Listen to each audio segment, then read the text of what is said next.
don't hear it. So jurisdiction is this kind of like framework that where power has effects even if it's not present.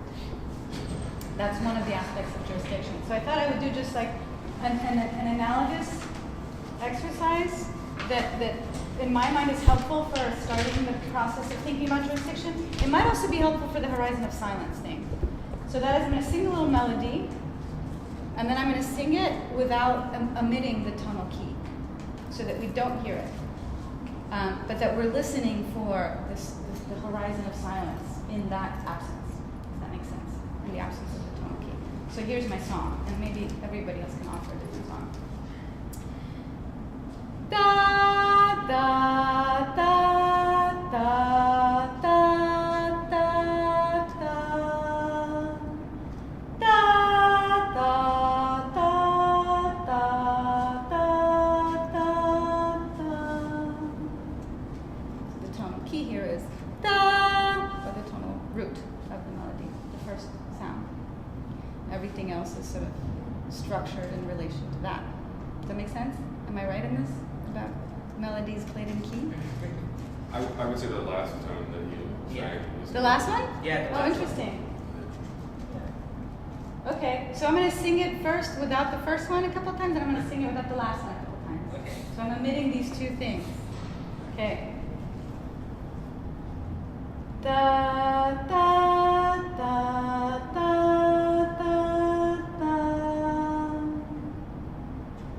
da da da da da. Okay, so I'm going to try to sing it again without the last one. And just sort of listen for that silence as being an actual presence. That isn't just that it's there, that it has effects on structuring everything. So the thing we don't hear is the structure for the things that we do hear. That's kind of what I'm getting at as an analogy to like this. Because juridical power is usually invisible and not announcing itself. You know? Okay. Da da da da da da.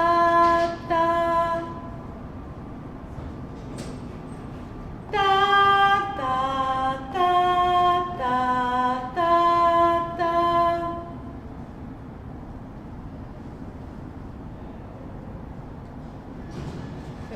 Is there a way to actually not just listen to that, but listen for the structure that's not hearable? Listen for this kind of tissue or connection or system of relations that is a framework. The framework isn't acoustically available to us, but that doesn't mean that we can't listen for it. We can't. So this like the distinction between hearing and listening can be sort of pretty dramatic in an example like that. And the distinction between listening to something versus listening for something, which is kind of anticipatory. Will it be there? I don't know. What was that? I think ideologically we're often sort of, power is often anticipatory. We know even before we do something that we're not going to do it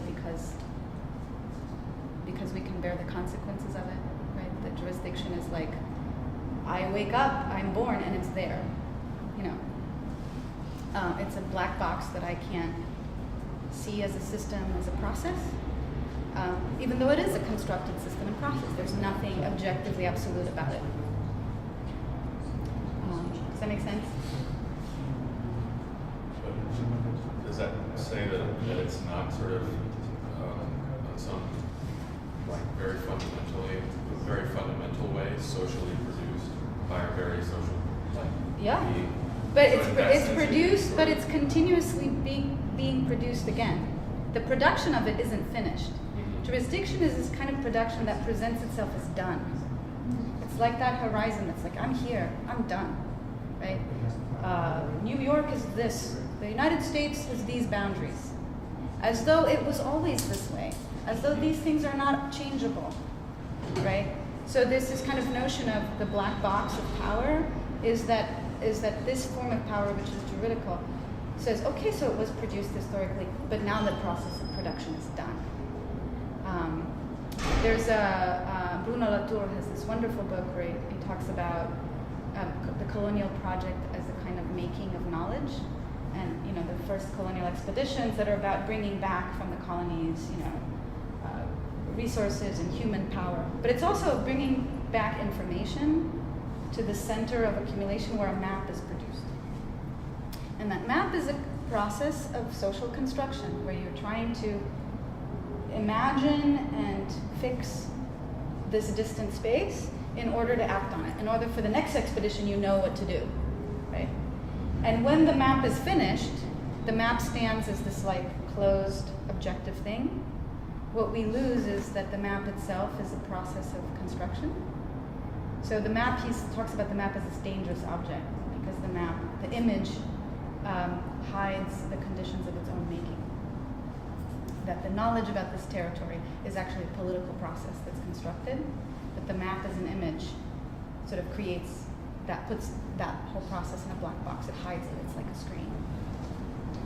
So anyway, that's kind of where the direction that I'm going with the question of space as being a social production that never ends, but power and jurisdiction having something to do with hiding the constructedness of that.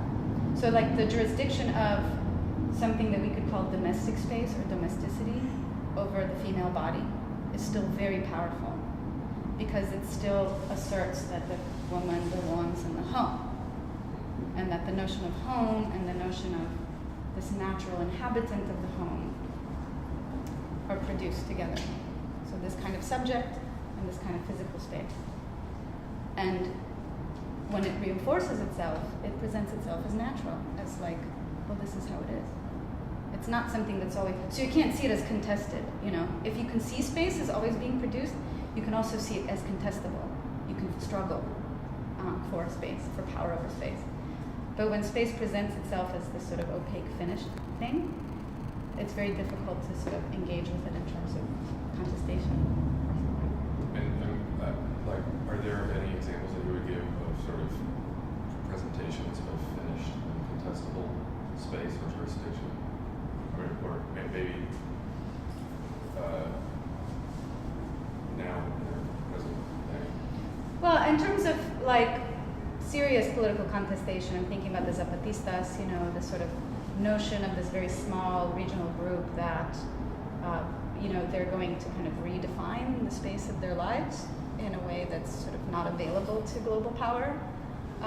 And that's very material, but it's also very symbolic. But I think every time we collectively, because these are collective productions, I don't make it individually, every time we collectively sort of observe that our subjectivity is produced in relation to how we conceive where we are, and we kind of sort of disrupt that a little bit. So we may be able to remake the spaces in which we live, or we may be able to remake our desires for it, our relations to each other. So when somebody does a childcare co-op, a disruption of the space of domesticity would be multi-generational households that are not nuclear families. That's a disruption of but that function as domestic spaces. I think that's often why the stereotype of black people making so many babies and living in this chaotic way, because there's 2 adults and 20 kids, or 7 adults and 2 kids. Nobody knows who's married with who, and they live this way. There's this kind of travesty and trespass of what a domestic space should be, or Mexican families that grill their pig in their backyard and they make a mess and they smell. I mean, there's all kinds of ways in which people are constantly producing practices that don't allow space to be foreclosed and don't allow our inhabitants of the world to be foreclosed. And those are usually seen as deviant. I think the push against illegal immigrants right now, the illegalization of immigrants right now, is sort of, here they did what? They just showed up? How do they show up? That's a total trespass of the jurisdiction of the United States. To ignore that border or to pierce it in some way without papers, that's a jurisdiction too. Being approved and being called legitimate, to just show up by the 12 million is a crisis for American jurisdiction at this point, and it's a huge problem. And the crackdown is really intense.